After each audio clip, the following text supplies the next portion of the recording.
a basic vertical label using the LW-K200PX. Let's start by turning the printer on and confirming the tape size. Now the vertical button can be found here in the shortcut keys, so all we have to do to toggle it on or off is simply tap that button. Now you can do this before or after you've entered in your text. So let's go ahead and enter in some text and then we'll turn it to vertical.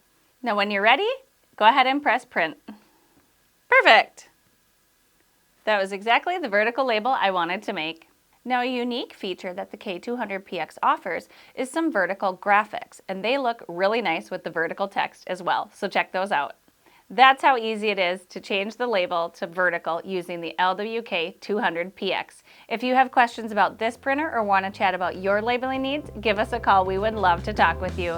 Thanks again, and happy labeling!